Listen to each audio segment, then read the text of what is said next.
la, la- la génétique et nous avons beaucoup avancé. C'est bien sûr les questions qui étaient relatives à ce que nous avons revu la semaine passée, qui fait partie du cours de génétique normalement, mais je ne pouvais pas le répéter étant donné que ça a été vu de fond en comble. Donc, j'ai pu m'arrêter par rapport à cela.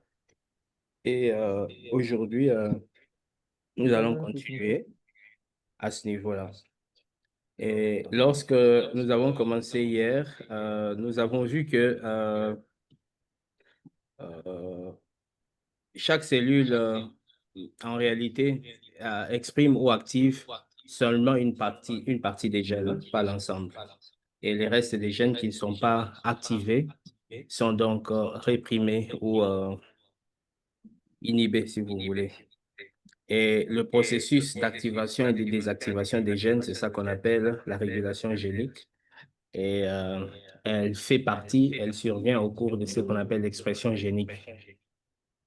Et nous avons vu que cette régulation des gènes ou la régulation génique est un élément important du développement normal. Pourquoi? Parce que les gènes sont activés et désactivés dans des schémas qui sont tout à fait différents au cours du cycle de développement.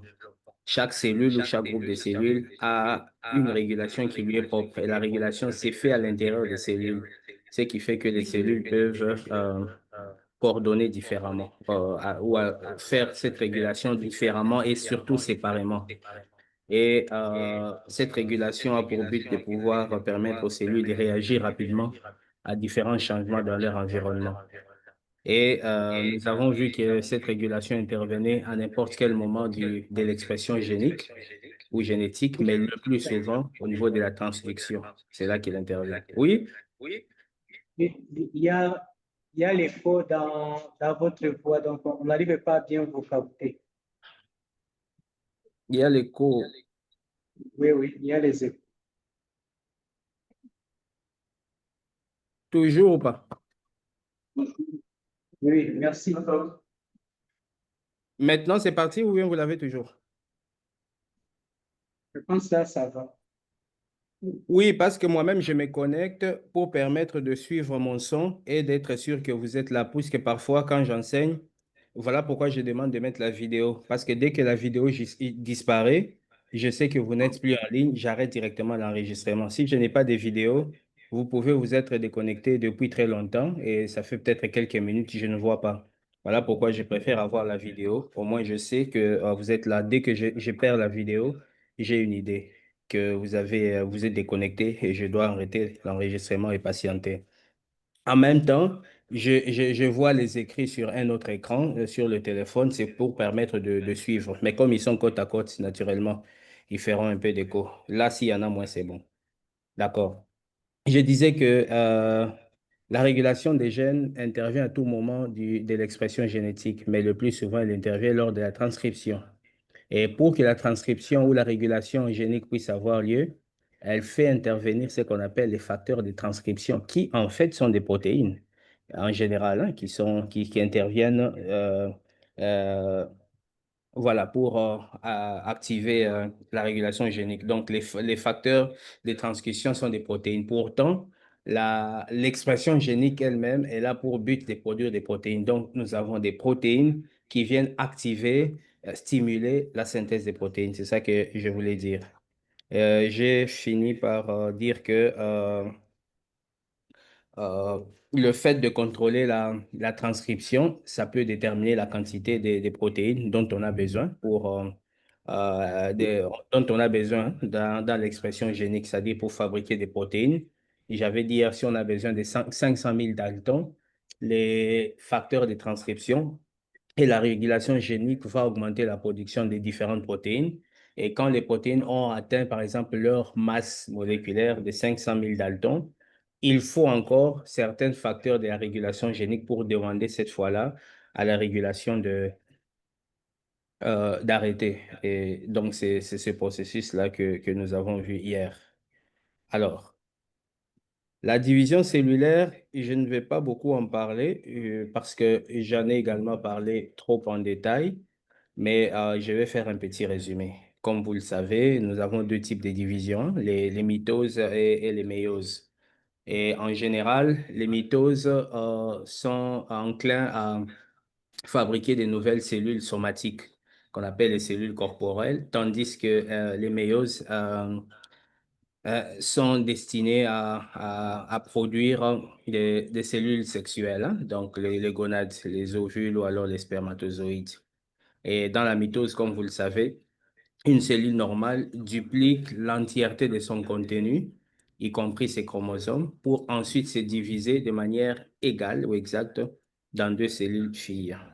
Tandis que la méiose, elle s'assure assez que les nombres, une espèce, en fait, puisse toujours avoir le même nombre de chromosomes à chaque génération. Voilà pourquoi, au lieu de deux N chromosomes, chaque cellule sexuelle aura un chromosome, partant du principe que la fécondation arrivera à produire deux N chromosomes.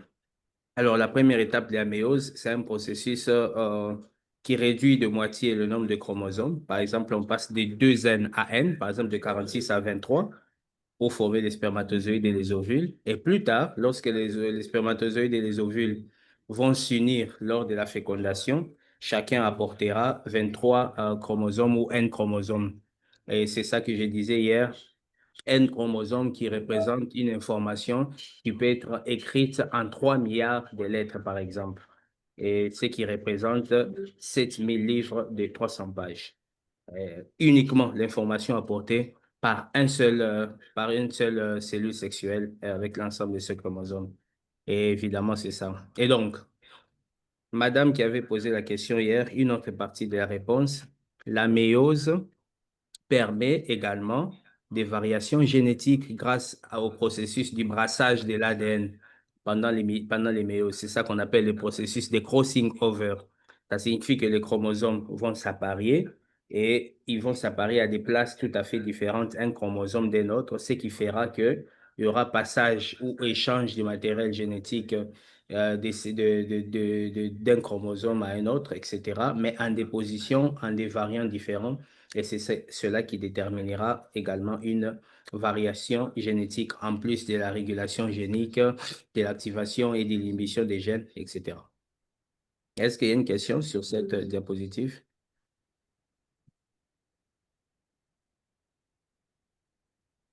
Alors, ce que vous devez savoir, c'est comment est-ce que les gènes contrôlent la division cellulaire. C'est très important.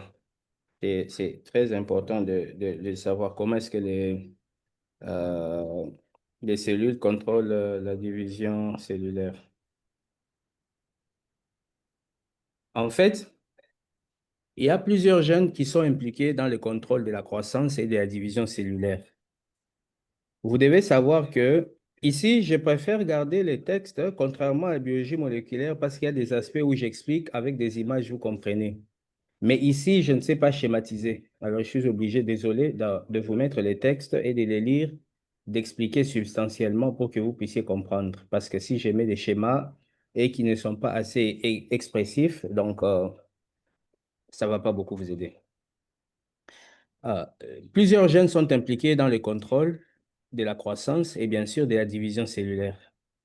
Vous devez également savoir que la régulation étroite de ces processus, d'accord, de division cellulaire garantit au fait que l'ADN d'une cellule, d'accord, d'une cellule en division peut être copié correctement. C'est parce que la régulation s'est fait très bien. Et que toute erreur doit être réparée pour chaque cellule fille afin qu'elles reçoivent l'intégralité de l'ADN des parents. Ça, c'est ce qui arrive en général lorsque l'ADN est répliqué.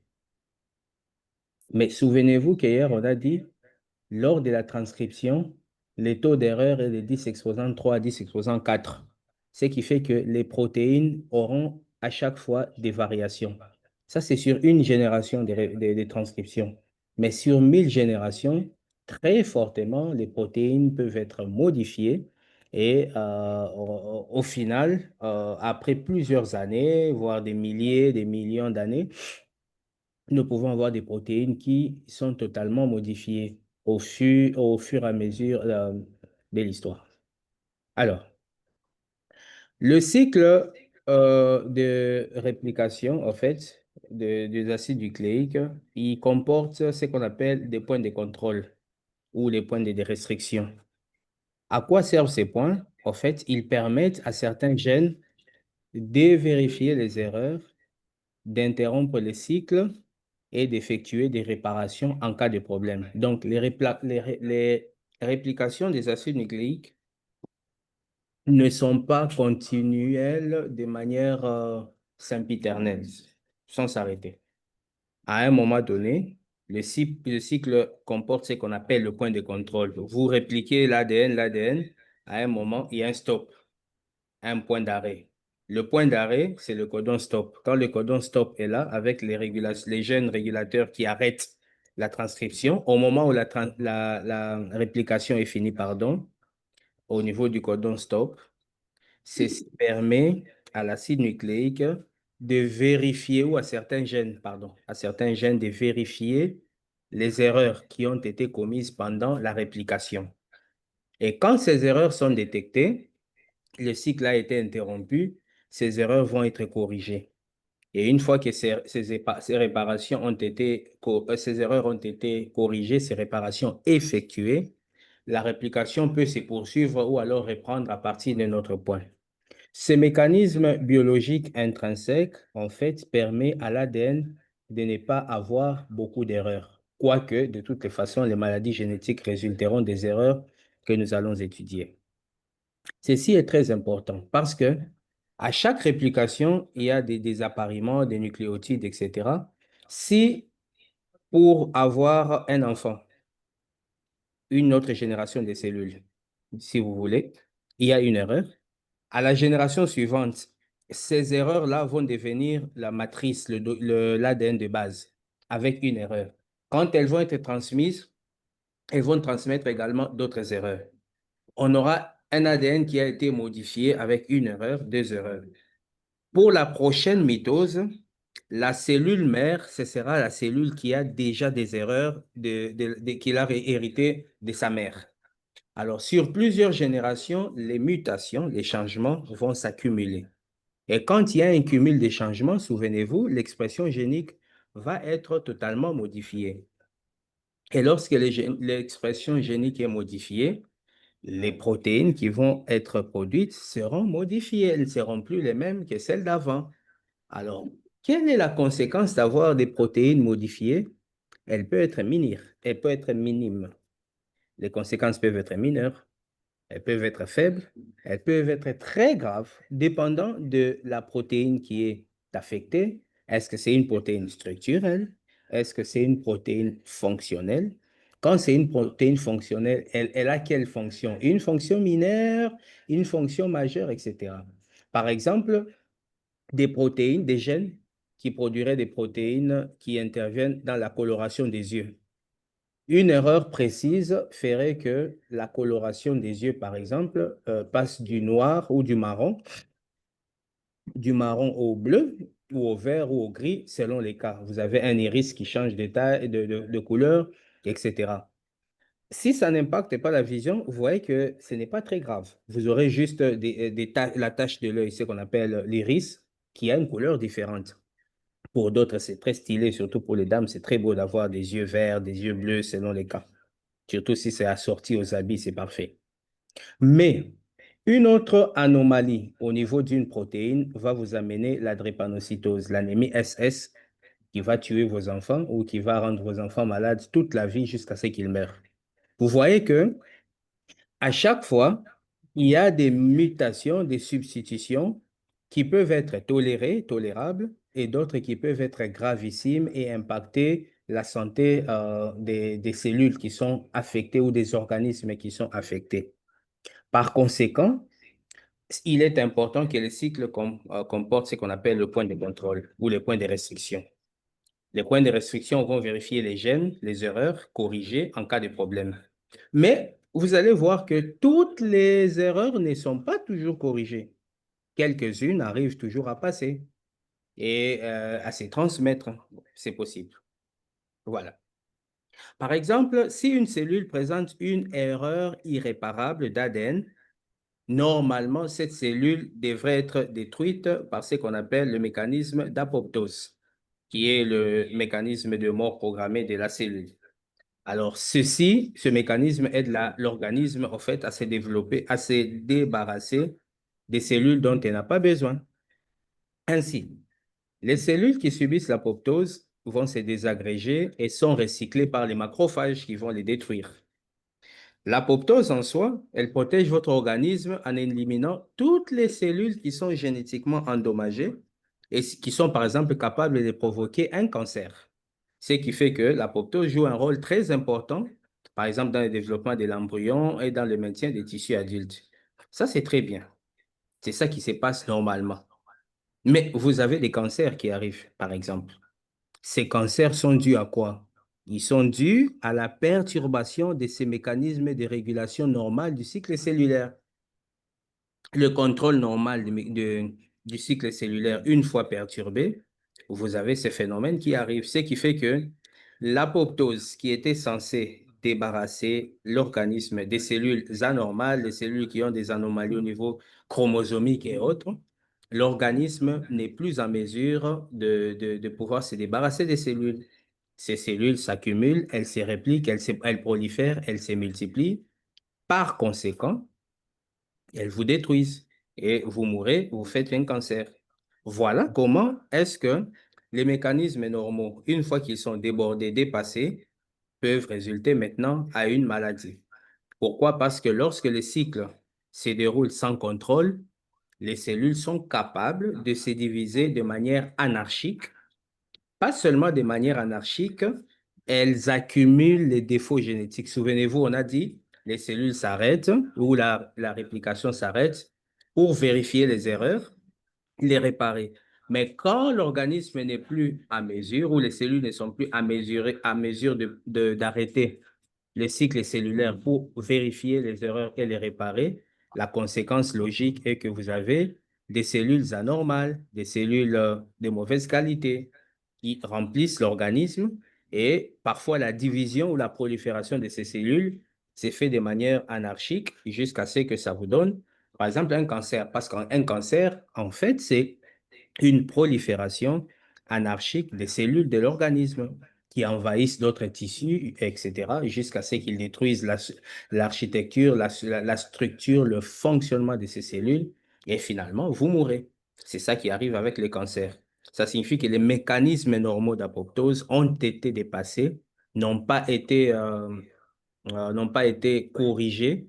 Les anomalies n'ont pas été corrigées, ils se sont accumulés. Il résulte en une prolifération importante et cela vous donne une maladie que vous ne savez pas contrôler. Mais bien sûr, le cancer, il est très négatif, c'est une très mauvaise chose, c'est la pire des choses au monde. Mais cependant, nous, en virologie, par exemple, on utilise bien les cellules cancéreuses pour cultiver les virus parce que le virus se réplique très bien dans les cellules qui sont en mitose.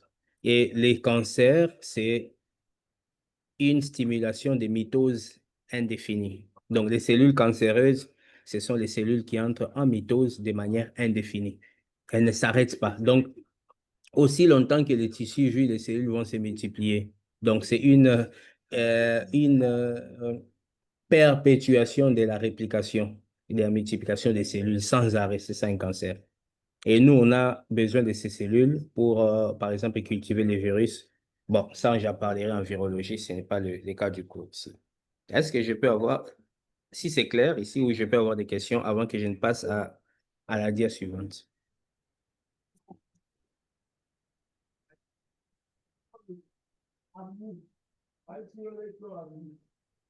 Bon, s'il n'y a pas de questions, d'accord, j'avance sur la dia suivante.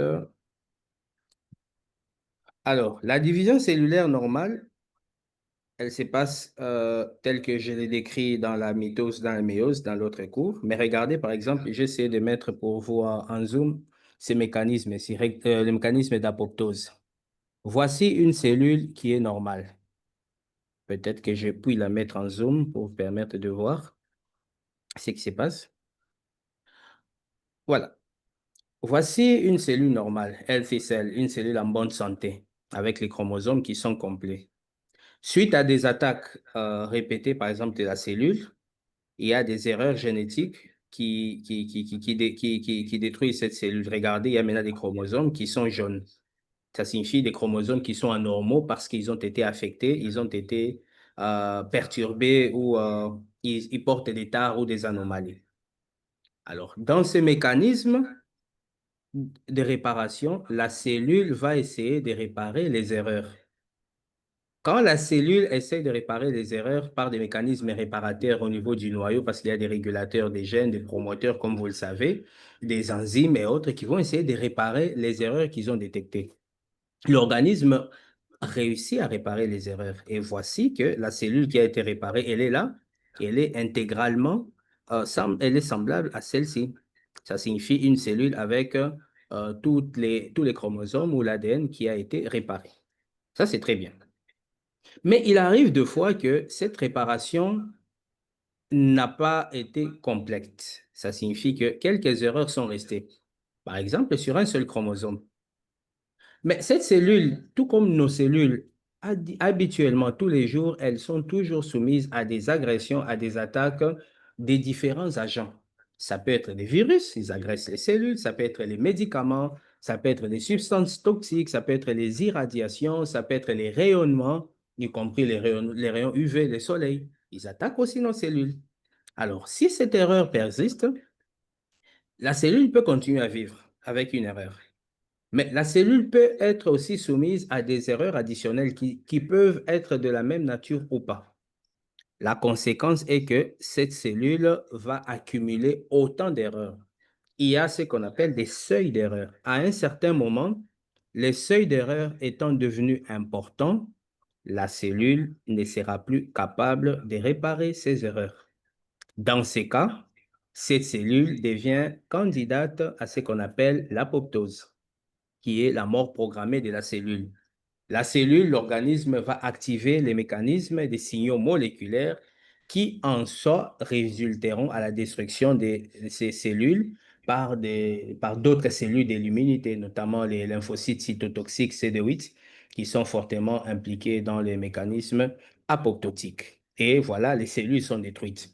Ça signifie que si une cellule avait des anomalies génétiques, elle sera détruite par l'apoptose. Mais il arrive que ces mécanismes d'apoptose échouent. C'est à ce moment-là que, voilà, les cellules avec des anomalies génétiques commencent à s'accumuler. Et une des anomalies qui peuvent être fréquentes, c'est la capacité des cellules à pouvoir se répliquer de manière indéfinie. Et voilà. Et c'est ça qui constitue un cancer, par exemple, et qui va envahir un tissu et puis envahir d'autres tissus et s'implanter dans d'autres tissus. Et finalement, vous souffrez, vous tombez, vous souffrez d'un cancer. J'ai mis par exemple au niveau du foie ici. Lorsque vous avez les cellules apoptotiques ici au centre, ces cellules vont être détruites par les globules blancs. Donc certains globules blancs, j'ai parlé des lymphocytes CD8 et autres, et les macrophages qui peuvent intervenir. L'exemple la plus importante, c'est par exemple les mutations génétiques et le développement du cancer au niveau du foie. Le foie, c'est ce grand organe, hein, le plus grand organe du corps, bien sûr, je pense, le plus gros viscère, hein, en tout cas parmi les plus gros, qui est dans notre hypochondre droit, dans l'abdomen, bien sûr. Euh, le foie peut, ça c'est un foie en bonne santé, les cellules hépatiques sont en bonne santé. Et voici la partie qui est en bonne santé, qui est très bien. Quand elle a des erreurs, les erreurs sont corrigées, mais parfois les erreurs génétiques peuvent s'accumuler. Et quand les erreurs génétiques sont accumulées et ne sont pas corrigées, elles peuvent déstructurer, dénaturer l'architecture du foie. À partir du moment où l'architecture du foie est dénaturée, nous allons maintenant arriver à ce qu'on appelle un cancer qui va commencer. Et quand ça commence, ça ne peut plus s'arrêter. Et pour le foie, l'unique traitement qui peut aider, c'est la transplantation hépatique qui n'est pas faisable au Congo, bien sûr. Dans les cas contraires, bon, vous rencontrerez le Père ou le bon Dieu et vous irez manger les pommes du ciel et non plus les pommes de terre. Vous voyez, parce que les mécanismes génétiques ont été débordés. Alors, comment est-ce que la génétique que nous étudions peut indiquer la localisation des gènes? Ça, c'est très important. Mais c'est plus pour les généticiens, ceux qui vont travailler comme médecins généticiens. Ils travaillent sur les gènes, ils voient les maladies génétiques, etc. Mais vous allez comprendre que mon cours, il est très compréhensible parce qu'il s'adapte à ce que vous faites, la médecine, et il essaie de rester un peu plus pratique pour ne pas être trop théorique. C'est bien de vous donner assez de théories, vous connaissez toutes les maladies par cœur, et il y en a que vous ne verrez jamais, et donc voilà, ça sera pour mémoire. Mais ici, j'ai essayé de concevoir le cours de sorte à susciter des échanges, des discussions. Oui, votre question. Oui. Je vous posais une question à propos du processus d'apoptose que vous venez de mentionner. Oui, Alors, vous disiez qu'il y a un certain d'erreur, donc ça arrive à ce niveau, la cellule n'arrive pas donc à corriger les erreurs et elle active ce mécanisme. Mais vous avez mentionné l'autre élément qu'il arrive des fois où la cellule n'arrive pas à activer ce processus d'apoptose. Alors, je voudrais demander, c'est peut-être pas à notre niveau, notre débutant, mais je voudrais demander quels sont les éléments qui passent à ce que la cellule n'arrive pas à corriger ces erreurs et à activer ces genres de cellules qui causeraient le cancer après. oui. La bonne réponse, vous l'aurez dans votre cours d'anatomopathologie, parce que c'est le cours qui traite des cancers avec tous les détails. Mais ce que je peux vous dire, il y a d'abord des anomalies. Il y a, une prédisposition génétique. Deux, il y a l'expression génique dont je vous ai parlé. Chaque personne n'exprime pas les gènes de la même façon, même dans les cellules. Troisièmement, même à l'intérieur d'un même groupe de cellules, à l'intérieur des tissus, la régulation est interne à chaque cellule. Une cellule, l'ensemble des cellules peuvent marcher parfaitement et d'autres cellules ne pas marcher parfaitement. Quatrième élément, dans la régulation génique, il y a des régulateurs qui sont stimulés, d'accord, des promoteurs et autres. Il y a d'autres qui sont inhibés. Ce sont des mécanismes intrinsèques qui guident cela. Et ce qu'on appelle la prédisposition, c'est un ensemble de mécanismes qui sont intrinsèques, mais que vous avez plus de probabilité à exprimer que d'autres. Cinquième élément, vous pouvez avoir un défect de la cellule lui-même. Une cellule qui a été déjà, par exemple, attaquée, agressée, par exemple, par un rayonnement, j'en ai parlé. Une cellule qui a subi une inflammation avec plusieurs mécanismes de réparation.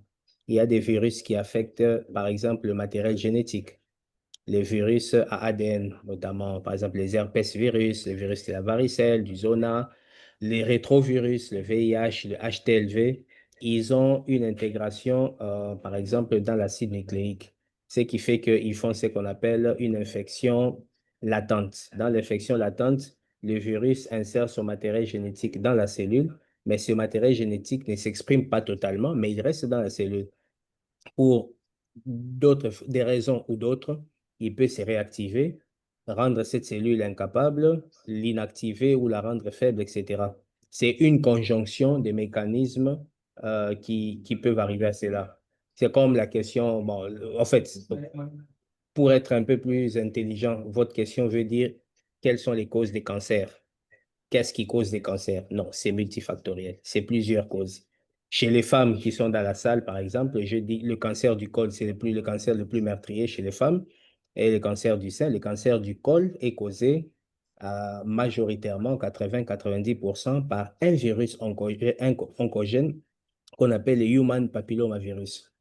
Ça, c'est connu. Ces virus, on l'acquiert lorsqu'on fait des rapports sexuels non protégés. Il est sur la peau, dans la bouche, sur les muqueuses, partout.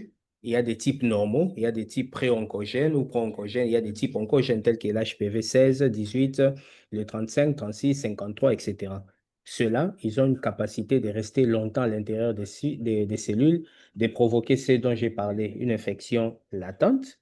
Et cette infection latente qui peut modifier euh, l'ADN cellulaire. Et à la longue, un cumul sur des années, 5 ans, 10 ans, 20 ans, peut résulter en un cancer.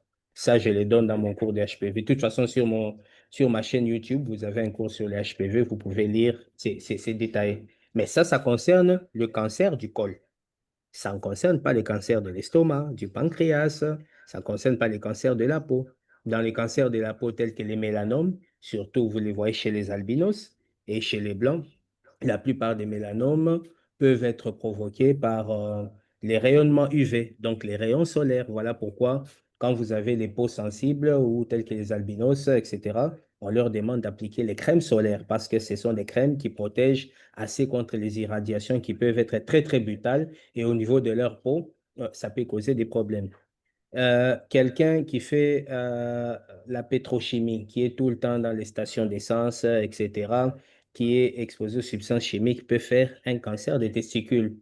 D'accord?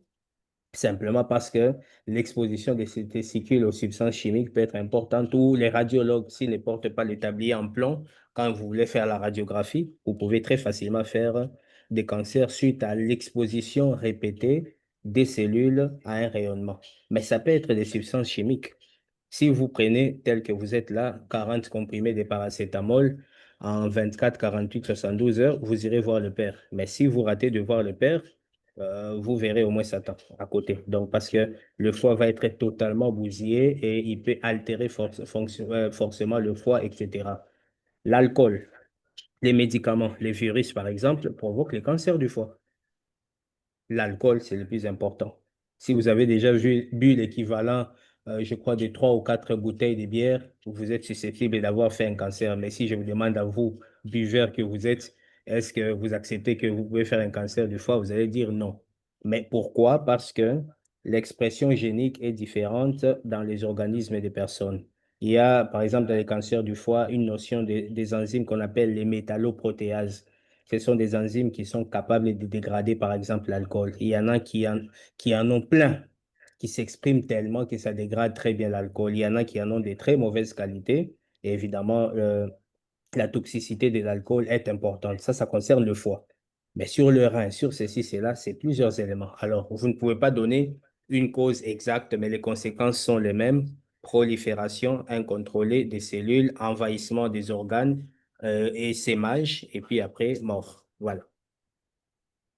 L'anapathe vous donnera encore plus de détails sur la partie génétique parce que moi, ce n'est pas ça le scope de mon cours, mais j'ai répondu à ce que l'anapathe vous dira en général. Est-ce qu'il y a une autre question?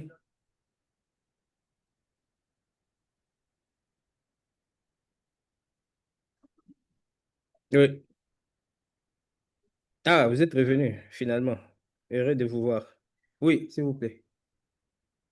J'aimerais savoir, euh, parmi les causes, donc vous avez dit qu'il y avait plusieurs causes. Partant de ce que vous nous avez appris, donc, si je comprends bien, lorsque, je mets juste que vous puissiez un peu m'éclaircir, lorsque on a une modification, par exemple, que lors de la traduction, on a, il y a une modification des codons stop ou peut-être qu'il y a ou peut-être qu'on ne retrouve pas de codon stop. Ça peut être à la base de cancer. Peut-être qu'au lieu d'avoir au lieu d'avoir un UGA ou un UAG, le codon stop est modifié. Est-ce que ça peut être à la base de cancer? Parce que là, on aura une traduction continue. Il n'y aura pas Non, d'arrêt et non, de, non, pas nécessairement, pas nécessairement. Le cancer est au niveau moléculaire et cellulaire. Quand vous dites qu'il n'y a pas, il y a un codon stop qui s'est modifié ou etc., le codon stop s'est modifié où? Vous avez 1,8 mètre d'ADN dans chaque cellule. C'est lequel des codons stop qui s'est modifié dans toutes les cellules, dans une seule cellule? Vous voyez combien c'est complexe, première chose. Deuxième chose, par exemple, dans le noyau, il y a 5 000, entre 3 000 et 5 000 pores nucléaires par lesquels les ARN sont produites. Ça signifie que vous pouvez produire 4 000 ou 4 999 ARN de bonne qualité et un ARN qui a une anomalie. S'il n'a pas été réparé, cet ARN peut ou ne pas fonctionner. Et il y a ce qu'on appelle les mécanismes réparateurs dans le noyau. Et certaines autres, si c'est dépassé, il y a les mécanismes d'apoptose. Si la cellule a produit des protéines qui sont mauvaises, normalement, le mécanisme d'apoptose détruit directement la cellule. On verra maintenant que le piège, par exemple, pour ça, dans le VIH, les cellules, le virus produit ces genres de changements pour que l'organisme puisse détruire vos cellules. Et finalement, ce sont vos cellules de la défense de l'organisme, donc le globule blanc qui vont être détruits. Ça, c'est le virus qui fait ça. Donc, ce n'est pas le fait qu'une seule cellule ait cette anomalie, par exemple, qui directement vous avez un cancer. Non. Les mécanismes apoptotiques sont là. Les mécanismes réparateurs au niveau nucléaire, au niveau cytoplasmique et moléculaire sont aussi là. Il faut que l'ensemble de tous ces mécanismes puisse être débordé, que l'apoptose puisse être débordée, mais si c'est une cellule unique, ça peut être aussi quelque chose de différent. Ce n'est pas obligatoirement l'ensemble des cellules. Monsieur, l'origine du cancer n'est pas génétique.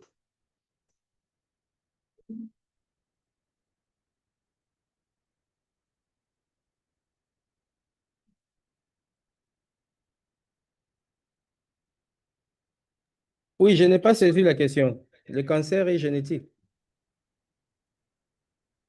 C'est J'ai ça que je veux demandé, dire. Oui. l'origine du cancer n'est pas génétique. Votre question a des volets. Ce n'est pas clair pour moi. Non, monsieur, Génétique, vous voulez dire que si vous avez un cancer, vous le transmettez à votre enfant. Ou bien vous voulez dire que les modifications qui produisent qui conduisent au cancer se localisent au niveau chromosomique, c'est ça qui est génétique. Laquelle des deux est vos questions? Ou les deux?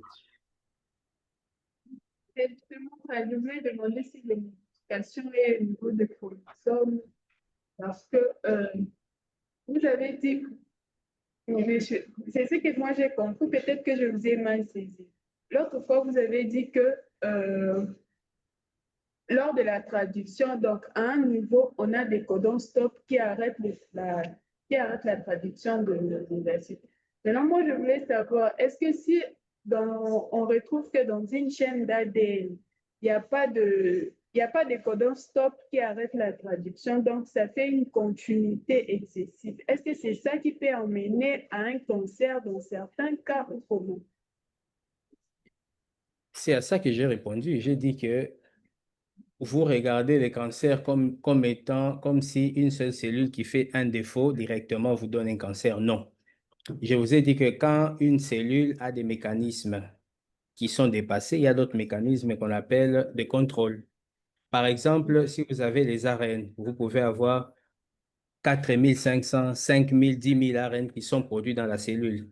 Ça ne signifie pas que obligatoirement tous les 10 000 sont anormaux. Il y en a quelques-uns qui sont toujours anormaux. Je vous ai parlé de taux d'erreur, d'accord, lors de la transcription qui est entre 10 exposant 3 et 10 exposant 4. Le degré de fidélité des polymérases permet les erreurs entre 10 exposant 3 et 10 exposant 4 par transcription, mais ça ne tue pas. La réplication, par contre, au niveau de l'ADN polymérase est réputé être un peu plus fidèle que les ARN polymérases, ce qui fait que l'ADN qui est reproduit chez la cellule mère est celle qui est chez la cellule fille. Mais souvenez-vous, à la fin de la réplication, d'accord? Il y a les mécanismes de correction, non? Des vérifications, d'épissage. Et lors de la synthèse des protéines, il y a les mécanismes d'épissage, n'est-ce pas? Lors de la synthèse des protéines, il y a les modifications qu'on appelle post-traductionnelles. Tous ces mécanismes visent à corriger d'abord la cellule. Quand ces mécanismes sont dépassés, la cellule aura un comportement et une structuration qui est différente d'avant. À ce moment-là, les mécanismes apoptotiques vont venir détruire la cellule. Il faut que tous les mécanismes d'apoptose soient débordés pour que cette cellule survive. Aussi, quand cette cellule survit, ça ne signifie pas nécessairement qu'elle a la possibilité de se répliquer de manière indéfinie. Ici, j'ai pris un exemple typique d'une modification qui permet à ce que la cellule commence à se répliquer de manière indéfinie. Tout comme il y a une autre modification qui peut se faire, il permet à ce que la cellule meure simplement ou le matériel génétique se désintègre. Dans ces cas, on n'aura pas de cancer. Donc, ne voyez pas les cancers partout. OK? Maintenant, votre question, c'était quoi? Ça, j'ai expliqué. Maintenant, vous posez votre question. Si vous avez compris, tant mieux. C'est pas non plus le cours de cancérologie, hein. Vous aurez l'anapathie. Oui, votre question quand même. Allez-y. Je vais quand même répondre. Oui, Merci. d'accord. Alors, les généticiens, en général, ils utilisent ce qu'on appelle des cartes pour décrire l'emplacement d'un gène particulier sur un chromosome.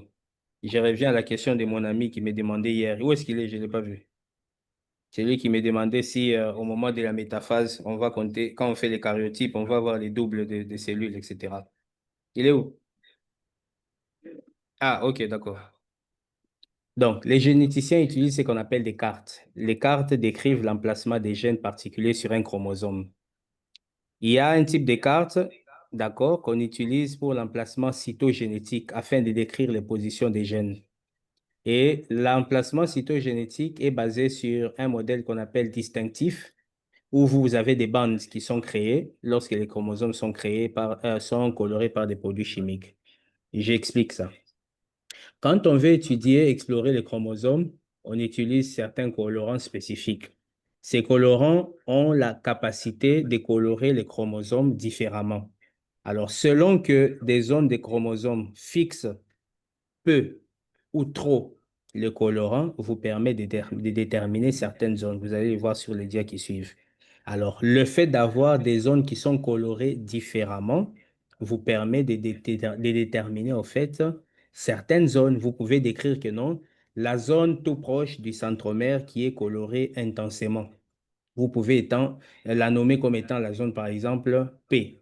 La zone qui s'éloigne un peu plus du centromère, c'est-à-dire qui va vers les télomères, peut être nommée comme étant, par exemple, S. Ça, c'est des exemples que je donne, mais on verra la vraie localisation.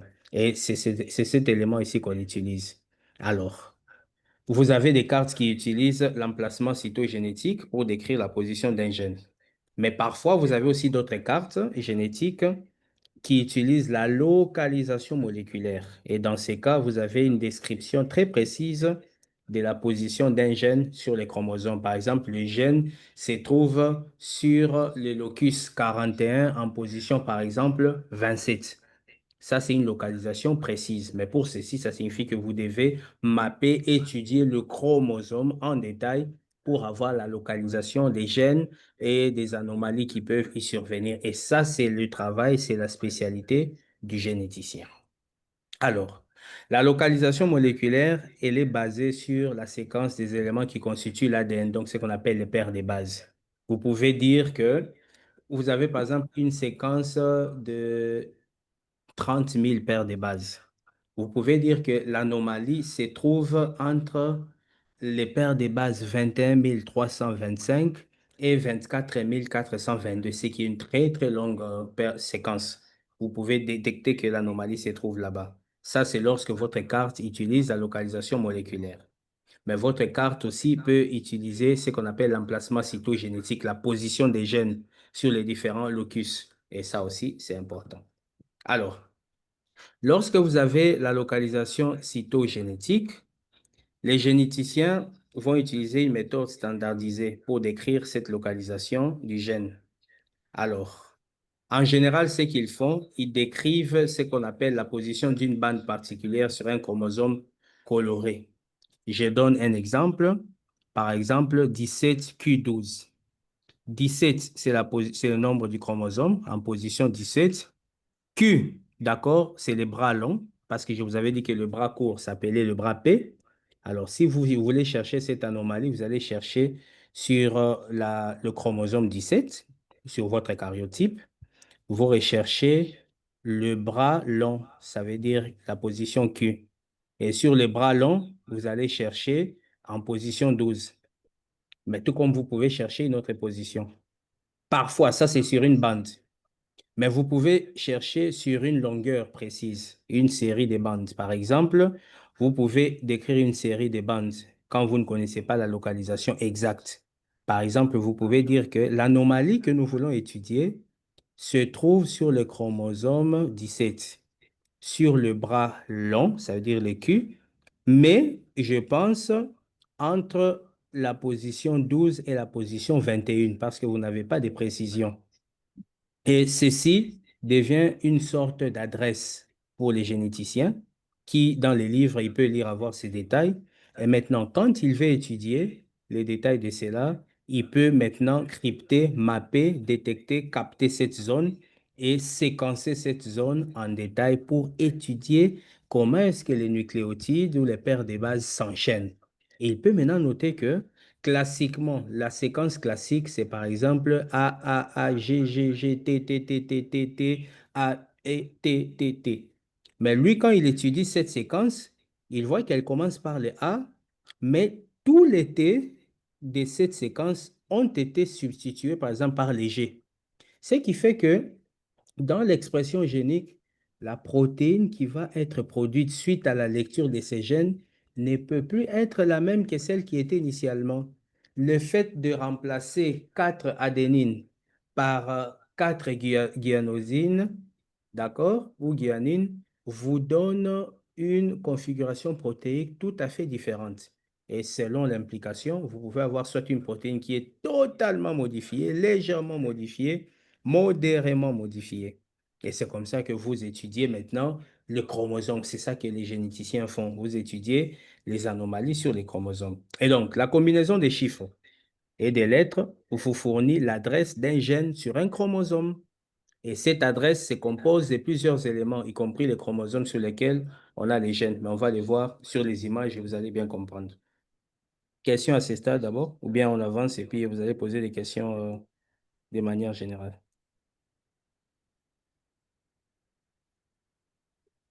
D'accord.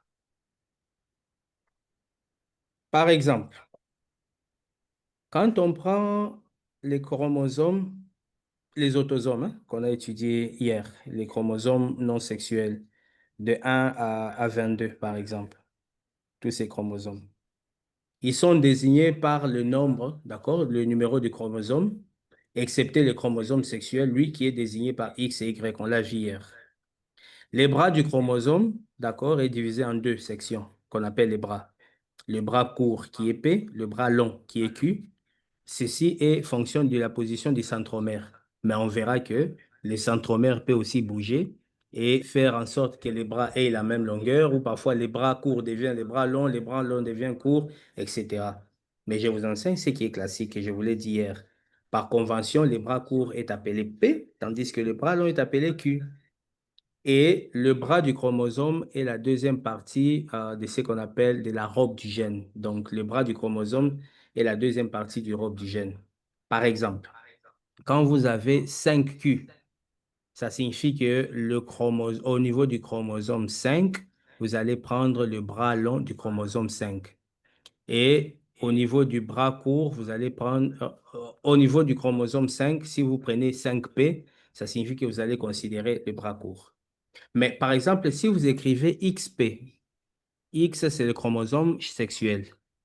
Si vous écrivez XP, ça signifie que vous désignez le bras court du chromosome sexuel. Ça, c'est une façon de décrire. Ça ne s'arrête pas au bras court, au bras long. Ça s'allonge. La position du gène sur les bras P ou Q est également importante.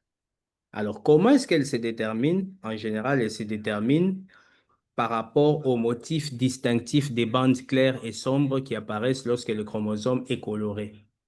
Donc, les chromosomes ont des colorants spécifiques. Et lorsque les chromosomes sont colorés, il y a des bandes qui apparaissent, on va voir sur les images, il y a des bandes qui sont claires, les bandes qui sont sombres, etc. Et maintenant, la position des bandes claires et sombres, elle est similaire, d'accord? Elle est similaire pour chaque chromosome. Et ça vous permet de standardiser la localisation des gènes. Par exemple, le gène est au-dessus de telle zone sombre, de ceci, de cela. Nous allons voir comment est-ce qu'on les nomme. Ça, c'est pour vous donner l'idée. Et en général, pour localiser un gène, vous avez besoin de deux chiffres. Un qui représente la région, ça veut dire bras court, bras long. Et deux, vous avez le deuxième chiffre qui représente la bande. Ça peut être la bande 12, la bande 3, la bande 4. Et parfois, vous pouvez même ajouter un point décimal ou plusieurs chiffres supplémentaires selon que vous avez des bandes, des sous-bandes ou des bandes à l'intérieur d'une zone claire ou d'une zone foncée. C'est une classification qui est très morphologique hein, de ce que vous voyez. Et le chiffre que vous aurez va indiquer la position du gène. Et la position du gène, ou les chiffres qui indiquent la position du gène, augmentent avec la distance par rapport au centromère. Ça signifie quoi? Quand on commence à compter les gènes ou la position des gènes, on commence toujours par le centromère. Sur les bras courts, on commencera du centromère en allant vers les télomères du bras court, qui est le P. Pour les centromères du bras long, on commencera par pour le bras long, on commencera par le centromère vers les télomères du bras long. Ce qui fait que les chiffres 1, 2, 3 concerneraient les gènes qui sont tout proches du centromère, que ce soit sur les bras courts ou les bras longs. Les chiffres les plus grands correspondraient aux gènes qui sont les plus éloignés du centromère. C'est très intéressant. J'ai mis un exemple ici. Par exemple, vous avez 14q21. Ça représente, d'accord, le chromosome 14 et le gène est situé en position 21 sur le bras long du chromosome. Ça, c'est juste une localisation. Question? Bien sûr, quand on va mettre les images, vous allez voir, c'est un peu plus intéressant.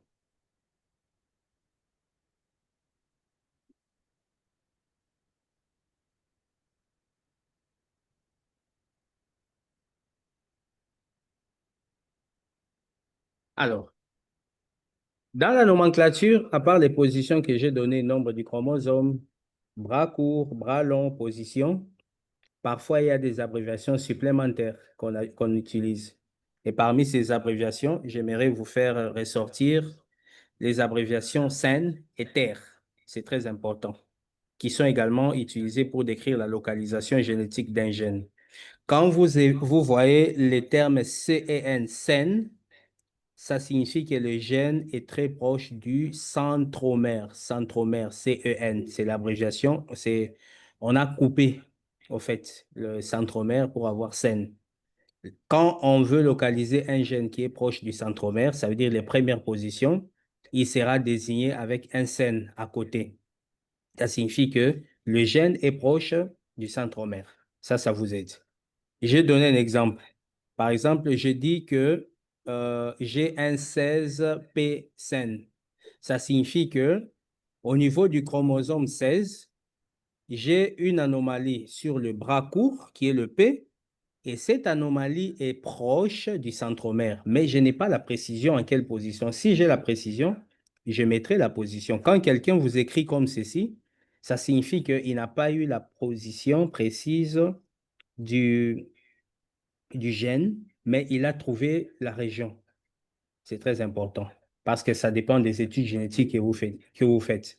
Vous pouvez faire des études génétiques avec des appareils assez avancés, vous détectez, mais pour d'autres, vous pouvez simplement dire que ça se situe à tel endroit sans avoir les détails.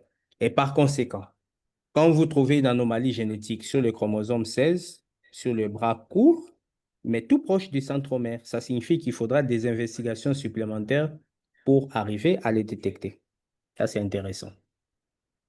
Le terme terre signifie terminus. Ça veut dire c'est vers le télomère, ce qui indique que le gène est très proche de l'extrémité du chromosome, que ce soit du bras court ou du bras long. Terre signifie terminus, vers l'extrémité terminale, donc les extrémités, vers les extrémités, en fait, je voulais dire, pas l'extrémité terminale, mais vers l'extrémité du chromosome, pour être précis, vers le télomère. Par exemple, je mets 14QTR. Ça signifie que j'ai une anomalie génétique où j'ai un gène qui est situé sur le chromosome 14, sur son bras long, et tout proche du terminus, tout proche du télomère. Mais je n'ai pas encore la localisation exacte. Ici, c'est terre pour terminus. Mais des fois aussi, les généticiens écrivent le mot tel ou le terme tel. Ici, c'était le terme terre, et ici, c'est le terme tel, pour décrire que l'emplacement est réellement sur les télomères. Ça, c'est important. Terre, c'est pour désigner la région terminale dans son ensemble, mais quand on met tel, ça signifie que l'emplacement du gène est vraiment sur les télomères. C'est très important. Et donc, au point à l'extrémité. Mais, classiquement, c'est pour ça que je l'ai mis en rouge, les localisations telles et terres sont souvent confondues l'un pour l'autre parce que dans tous les cas, ter veut dire terminus, ça signifie l'extrémité, d'accord, du chromosome. La région des télomères est également à l'extrémité, ce qui fait qu'en pratique, vous pouvez prendre l'un pour l'autre sans que ça ne soit une faute. D'accord? Vous devez le comprendre ainsi. Quand vous lisez terre, vous allez comprendre que le généticien a voulu dire au niveau de la région terminale. Quand il a dit tel, il a voulu dire que c'est au niveau du télomère. Le télomère est également sur la région terminale. Donc, l'un peut aller pour l'autre sans que ça ne pose un problème particulier. Voilà, c'est important. Question d'abord, avant qu'on aille sur les images.